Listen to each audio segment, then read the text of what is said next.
শ্রেণীর শিক্ষার্থীরা, আমি শ্যামা চৌধুরী পূজা তোমাদের ফিনান্স ক্লাস নেব। প্রথম ছবিতে কি দেখা যাচ্ছে? হ্যাঁ, বলো তোমরা। হ্যাঁ, একটা স্কুল ব্যাংকিং। এখানে শিক্ষার্থীরা কি করছে? টাকা রাখছে। দ্বিতীয় ছবিতে কি দেখতে পাচ্ছি? বাংলাদেশের ডাক বিভাগ। তাহলে ওখানে আমরা কি করি? ওখানে আমরা বিভিন্ন ধরনের সঞ্চয়ী হিসেব খুলে থাকি। তৃতীয় ছবিটি আমরা কি দেখতে পাচ্ছি? কেউ কি বলতে পারবে?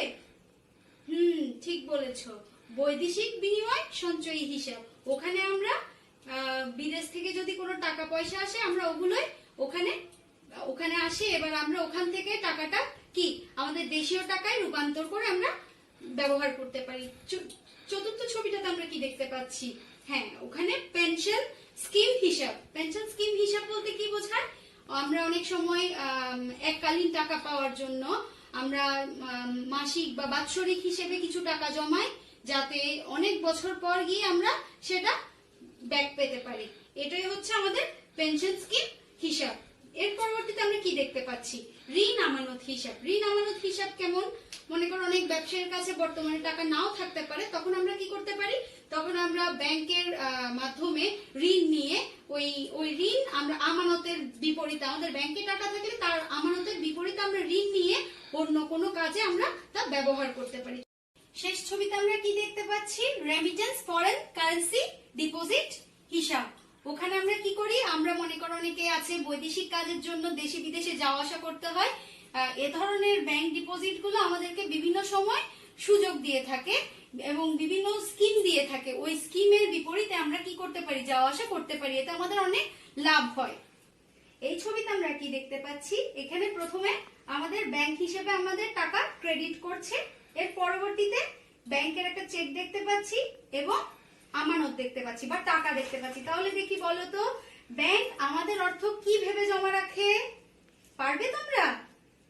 হ্যাঁ, ঠিক বলেছো, আমানত ভেবে আমাদের টাকা ব্যাংক জমা রাখে। তাহলে আজকে আমরা কি পড়ব?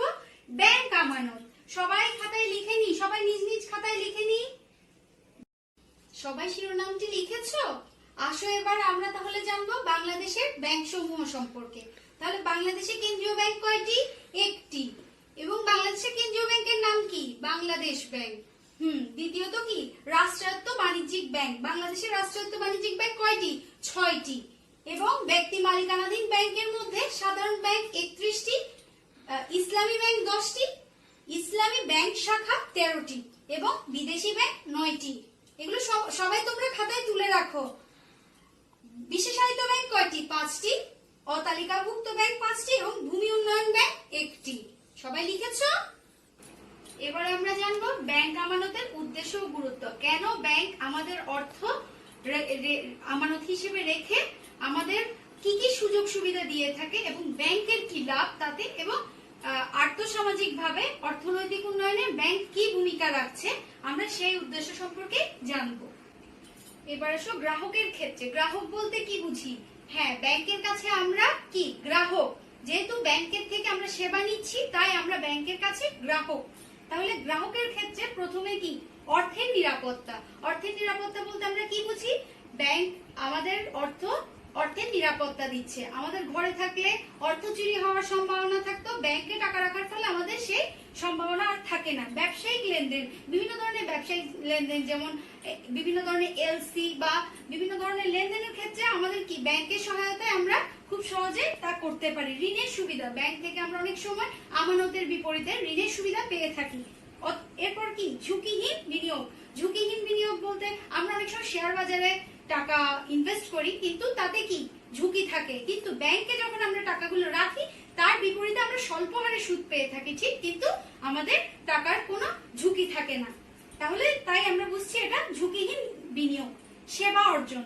সেবা অর্জন বলতে আমরা কি বুঝি? ব্যাংক আমাদের টাকা রাখার বিপরীতে বিভিন্ন ধরনের সেবা দিয়ে থাকে। আমরা অর্থের নিরাপত্তা পেয়ে থাকি। আমাদের অর্থ কেমন কতটুকু আছে না আছে আমরা বিভিন্ন ধরনের মোবাইল ব্যাংকিং এর মাধ্যমে বা আমরা বিভিন্ন সময় আমাদের ইলেকট্রিসিটি বিল বা গ্যাস বিল আমরা ব্যাংকের মাধ্যমে পরিশোধ করতে পারি। এতে করে আমরা কি বিভিন্ন ধরনের ব্যাংক থেকে সুযোগ সুবিধা পেয়ে থাকছি। অতিরিক্ত অর্থের প্রয়োজন মেটানো। অতিরিক্ত অর্থের প্রয়োজন মেটানো বলতে বোঝা যাচ্ছে ব্যাংক অনেক সময় আমাদের অর্থের বিপরীতে অতিরিক্ত অর্থ আমাদের অধিক সুদ হারে যদিও দিয়ে থাকে, ওটা আমরা কি ব্যবহার করে আমাদের প্রয়োজন মেটাতে পারি। এবার আসো ব্যাংকের ক্ষেত্রে। ব্যাংকের ক্ষেত্রে আমরা কি কি পাই? তহবিলের মূল উৎস। ব্যাংকে আমরা আমানত হিসেবে ব্যাংকের কাছে যে অর্থ রাখি তা একটা বিশাল তহবিল হিসেবে তারা ব্যবহার করে থাকে। অতঃপর আছে বিনিয়োগ। ব্যাংক আমাদের আমানতকারী সকল অর্থ বিভিন্ন খাতে বিনিয়োগ করে থাকে।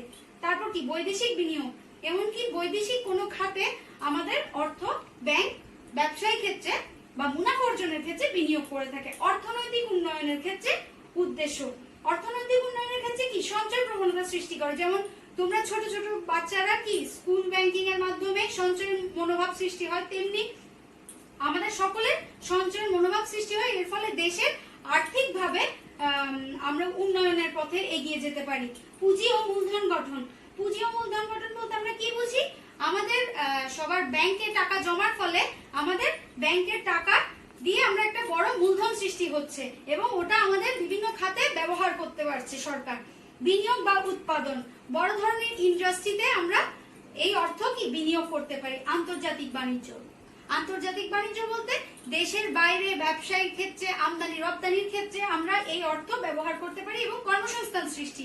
কর্মসংস্থান সৃষ্টি বলতে আমরা বুঝি এইসব ক্ষেত্রে ব্যাংক বিভিন্ন খাতে বিনিয়োগের ফলে বিভিন্ন জায়গায় চাকরির সুযোগ হয়ে থাকে, এতে করে আমাদের দেশে বেকারত্বের হার কমে যায়।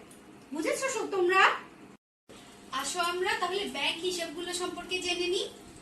প্রথমে কি হিসাব দেখতে পাচ্ছি? চলতি হিসাব। চলতি হিসাব হচ্ছে ব্যবসায়ীদের হিসাব। হ্যাঁ, চলতি হিসাব হচ্ছে ব্যবসায়ীদের জন্য। এই হিসেবের কিন্তু কোনো সুদ থাকে না, যতবার খুশি ততবার টাকা উত্তোলন করা যায় বা জমা দেওয়া যায় এবং বিভিন্ন খাতে বিভিন্ন ধরনের লেনদেন করা যায়। চলতি হিসাব ব্যাংক খোলা থাকলেই এই হিসাব হয়। এবার আমরা আসি সঞ্চয়ী হিসেবে। সঞ্চয়ী হিসেব হচ্ছে আমাদের যখন ইচ্ছে তখন জমা দিতে পারি এবং এই হিসেবে আমরা শুধুমাত্র টাকা জমা দিই। স্থায়ী হিসাব কি? স্থায়ী হিসাব হচ্ছে মেয়াদান্তে আমরা এই টাকা মেয়াদ উত্তীর্ণের সময় একসাথে টাকাটা পেয়ে থাকি। এতে সুদের পরিমাণ বেশি, কিন্তু সঞ্চয় হিসেবে সুদের পরিমাণ সামান্য কম। কিন্তু চলতি হিসেবে কোনো সুদ নেই, কিন্তু যদি ঋণ নিয়ে থাকি তাহলে ঋণের ক্ষেত্রে আমাদের উচ্চ হারে সুদ প্রদান করতে হয়। এই তিনটি হচ্ছে ব্যাংকের মূল হিসেব। এবার আসো অন্যান্য হিসেব সম্পর্কে পড়ি।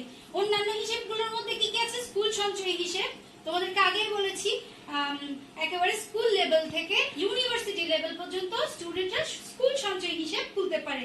এবার বীমা সঞ্চয় হিসেব কি? বিভিন্ন ধরনের পেনশন স্কিম, বিভিন্ন ধরনের বীমা, মনে করো 1500 টাকার একটা বীমা করেছো তুমি, তাহলে 2000 টাকা জমা রাখলে 1500 টাকা তোমার বীমা হবে এবং বাকি টাকা ব্যাংকে থাকবে আমানত হিসেবে, এবং বাকি টাকাটার উপরও তোমরা একটা স্বল্প হারে সুদ পেয়ে থাকবে। বৈদেশিক মুদ্রা সঞ্চয় হিসাব। বৈদেশিক মুদ্রা সঞ্চয় হিসাবের পরে কি? ডিপোজিট পেনশন স্কিম, ঋণ আমানত হিসাব, রেমিটেন্স ফরেন কারেন্সি ডিপোজিট হিসাব। এগুলো সম্পর্কে আমি প্রথমেই আলোচনা করেছি। তাহলে তোমরা বুঝেছো ব্যাংক হিসেব। এবার তোমাদেরকে 2 মিনিটের একটা কাজ দিচ্ছি, দেখি বলো তো স্থায়ী হিসাব কি তা বর্ণনা করো। এটা তোমাদের যার যার খাতায় নিজেরা লিখে ফেলো দেখি। হ্যাঁ, লিখেছো? যে কোনো ধরনের ব্যাংক খোলার জন্য প্রথমে কি করতে হয়? হ্যাঁ, ব্যাংকের কি পরিচিতি ফর্ম ফিল আপ করতে হয়। আমরা কি ব্যাংকের পরিচিতি ফর্ম দেখেছি?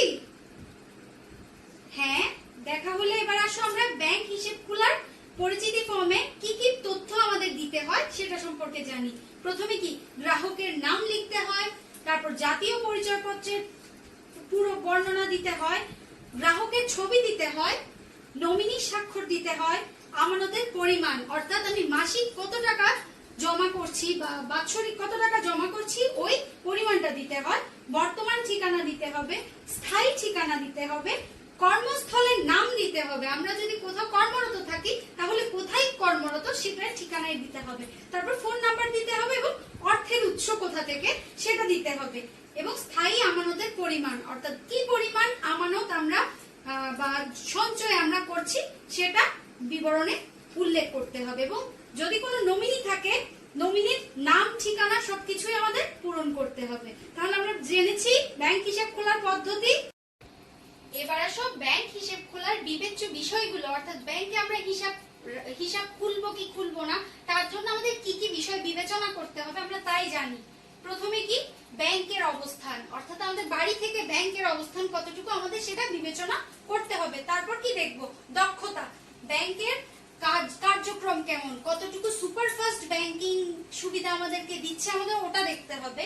তারপর কি বহুমুখী সেবা, অর্থাৎ সেই ব্যাংক থেকে আমরা বিদ্যুৎ বিল বা বিভিন্ন ধরনের বিল পরিশোধ করতে পারছি কিনা, এবং বৈদেশিক বাণিজ্য আছে কিনা বা বিভিন্ন ধরনের সুবিধা আছে কিনা, বহুমুখী সেবা আছে কিনা, ওটা আমরা বিবেচনা করব। বৈদেশিক বিনিময় সম্পর্কে আমরা কি জানি, অর্থাৎ বিদেশ থেকে কেউ চাকরি করলে বা বিদেশ থেকে কোনো টাকা পাঠালে তার রেমিটেন্সের মাধ্যমে কি তড়িৎ গতিতে পরিবারের কাছে দেশীয় টাকা এসে পৌঁছানো। আর সুনাম, ব্যাংক হিসেব খোলার জন্য ব্যাংকের কি পরিমাণ সুনাম আছে সেদিকেও আমাদের বিবেচনা দিতে হবে। এছাড়া ব্যাংকের কতগুলো শাখা আছে সেটাও আমাদের খেয়াল করতে হবে। এছাড়া তালিকাভুক্ত ব্যাংক এবং ঋণ সুবিধা আছে কিনা, সুদ বা সেবার উপর চার্জ, কি পরিমাণ চার্জ আছে ওটাও আমাদের বিবেচনা করতে হবে। এছাড়া ইলেকট্রিক ব্যাংকিং সুবিধা আছে কিনা, অর্থাৎ মোবাইল ব্যাংকিং বা বিভিন্ন ধরনের ইলেকট্রিক ব্যাংকিং সুবিধা থাকলে আমরা সেই ব্যাংকে হিসেব খুলে থাকবো। তাহলে আমরা এতটুকু পড়লাম ব্যাংক হিসেব খোলার বিবেচ্য বিষয়। তাহলে তোমরা এবার আমাকে বলো ব্যাংক আমানত কি? ভালো বলেছো। ব্যাংকিং ব্যবসায়ে তহবিলের মূল উৎস হল ব্যাংকের আমানত।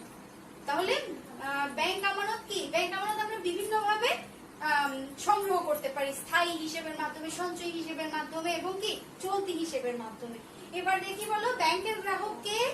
হ্যাঁ, ব্যাংকে যাদের হিসেব রয়েছে এবং যারা ব্যাংকিং সুবিধা নিয়ে থাকে ব্যাংক থেকে, তারাই হচ্ছে কি ব্যাংকে আসল। এবার আমরা দলীয় কাজ দেখি। বর্তমানে বাংলাদেশে ব্যক্তি মালিকানাধীন বাণিজ্যিক ব্যাংক কতটি তা ছকাকারে লিখো। এটা তোমরা দলীয় কাজ হিসেবে করো। তোমরা 4-5 জন মিলে আলাদা করে গ্রুপ করে ফেলো। হ্যাঁ, 9টি গ্রুপে ভাগ হয়েছো। এবার আসো, এবার তোমরা এই দলীয় কাজটি করো। তাহলে আজ আমরা কি কি শিখলাম? ব্যাংক আমানত। ব্যাংক আমানত কি তা বলতে পারবে তোমরা। তারপর আর কি পড়েছি? ব্যাংক আমানতের উদ্দেশ্য ও গুরুত্ব। এছাড়া কি পড়েছি?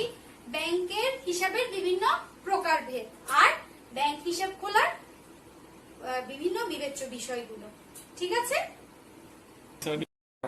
এবার আসো আমি তোমাদেরকে একটি বাড়ির কাজ দেব।